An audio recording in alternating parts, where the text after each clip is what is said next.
আমি বৃদ্ধাশ্রমে আছি আজ প্রায় ৫ বছর হতে চলল। ভালোই লাগে এখানে, নিজের মতো করে থাকা যায়। মন চাইলে বই পড়ি, না হলে গান শুনি। কখনো কখনো এখানকার অন্যান্য বাসিন্দাদের সাথে গল্প করি। আমার ভালোই লাগে, আমি ভালো আছি। ২ ছেলে ১ মেয়ে আমার।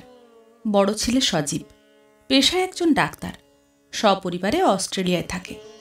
রাজীব আমার ছোট ছেলে, এদেশেই থাকে, পৈতৃক ব্যবসা দেখাশোনা করে। আর মেয়েটা একটা ব্যাংকে চাকরি করে। ছুটির দিনে আমাকে দেখতে আসে। কোনো সপ্তাহে আসতে না পারলে রান্না করে পাঠিয়ে দেয়। একটু বেশি করেই পাঠায়, যাতে করে অন্যদেরও একটুখানি ভাগ দিতে পারি। আমি বছর ৬০-এর এক বৃদ্ধ মা। এভাবেই চলছে আমার জীবন গত ৫ বছর ধরে। সজীবের বাবা মারা যাবার বছরখানেক পর হঠাৎ করে আমার কার্ডিয়াক অ্যাটাক হয়। আমাকে প্রায় মাসখানেক হাসপাতালে থাকতে হয়েছিল। কি যে সময় গেছে তখন! না, অর্থের অভাব নেই, নেই ইচ্ছের অভাবও। অভাব হচ্ছে সময়ের। হাসপাতালে সবসময় একজন থাকা, প্রতিনিয়ত ডাক্তারের সাথে কথা বলা, এক্সারসাইজ করানো, ওষুধ খাওয়ানো সময় মতো করে, আরও কত কি। বাড়িতে আসার পর আরেক ঝামেলা। সবসময় দেখাশোনার জন্য একটা মানুষ কোথায় পাওয়া যায় বলুন তো? মেয়েটা অফিস করছে, অফিস আর আমাকে সামলে তার নিজের সংসারটার খেয়ালই সে রাখতে পারছে না। একদিন শুনলাম আমার জামাই বলছে, মা তো তোমার একার নয়, তোমার ভাইদেরও তো, তারাও তো কিছু দায়িত্ব নিতে পারে নাকি? খুব স্বাভাবিকভাবে এই কথাগুলো এসেই যায়, তাই আমি সহজভাবেই নিলাম। এর মধ্যে ছোট বৌমা দেখি রাজীবের সাথে খুব চিৎকার চেঁচামেচি করছে। নাতির রেজাল্ট নাকি খুব খারাপ হয়েছে। অসুস্থ আমাকে দেখতে আত্মীয় স্বজনের আনাগোনা বেড়ে গিয়েছিল। আবার আমাকেও একটু বাড়তি যত্ন করতে হয়েছে। তাই এই কয়দিন বাবা মা কেউই আর ছেলের পড়াশোনা দেখার সুযোগ পায়নি। এই বাড়িতে বাচ্চা কাচ্চা মানুষ হবে না, কারণ এখানে পড়াশোনার পরিবেশ নেই। সারা দিন আত্মীয় স্বজন, রান্না বান্না, এইসবের মধ্যে বাচ্চা মানুষ হয়? ছোট বৌমা চিৎকার করে আমার ছেলেকে এসব বলছে।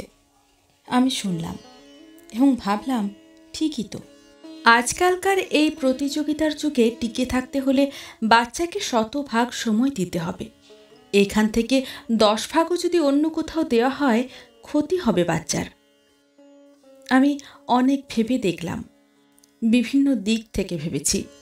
তারপর আমি এই সিদ্ধান্ত নিয়েছি। ছেলেমেয়েরা অনেক বিরোধিতা করেছে। বড় ছেলেটা বিদেশ থেকে চলে আসলো।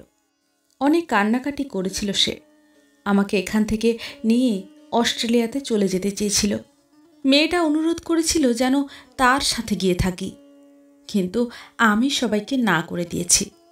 আমি আমার সিদ্ধান্তে অটল থেকেছি। তাহলে মা, তুমি আমাদের কাউকে ভালোবাসো না, আমাদের আপন মনেই করো না, তাই আমাদের কারোর সাথে থাকতে চাও না? ছোট ছেলে কাতর কণ্ঠে জিজ্ঞাসা করল। ভালোবাসি রে পাগল, ভালোবাসি। আর তাই চাই সম্পর্কটা সব সময় যেন এমন ভালোবাসাময়ই থাকুক। একসাথে থাকা সম্পর্কগুলোর মধ্যে প্রত্যাশা অনেক বেশি রে বাবা। আর যখন প্রত্যাশা আর প্রাপ্তির হিসেব মেলে না, তখনই সম্পর্কে টানাপোড়েন শুরু হয়, পারিবারিক অশান্তি বাড়ে। মা, তুমি আমাদের সাথে থাকতে চাও না, সেটা আমরা মেনে নিলাম, কিন্তু আমাদের গ্রামের বাড়িটা তো খালিই পড়ে আছে। তুমি তো ওই বাড়িতেও থাকতে পারো মা, বড় ছেলেটা বলল। আমি বললাম, সেই তো বাড়ি, সংসার, দায়িত্ব অনেক তো করলাম বাবা, এবার একটু নিজের মতো থাকি।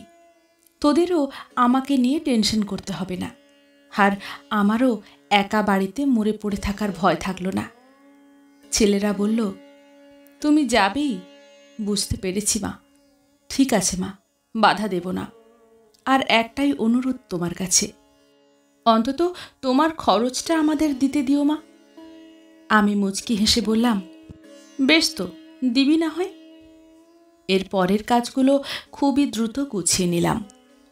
টাকা পয়সা, সম্পত্তির ভাগবাটোয়ারা সব করলাম।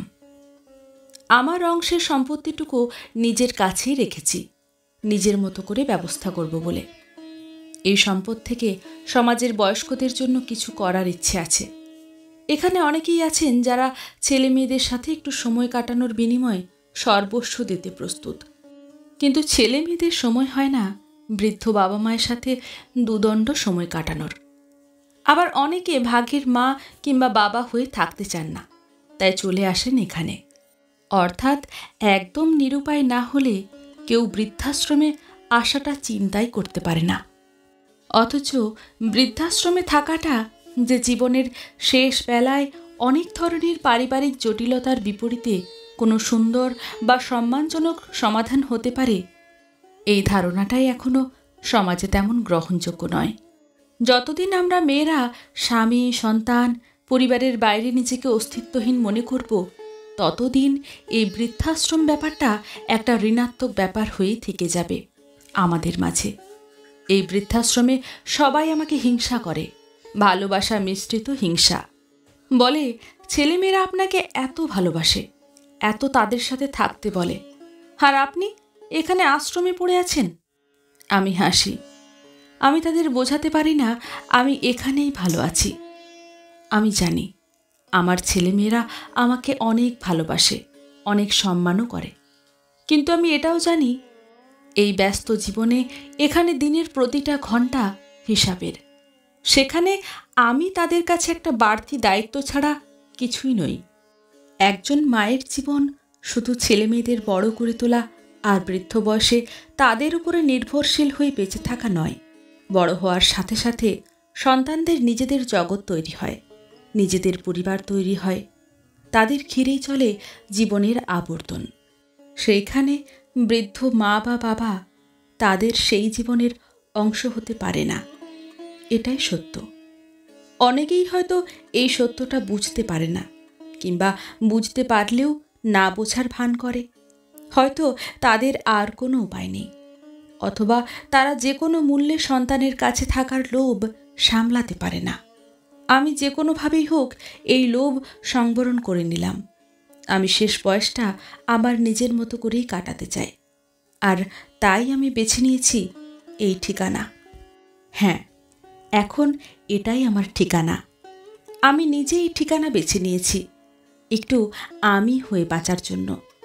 নাই বা হলাম শেষ বয়সে কারোর বোঝা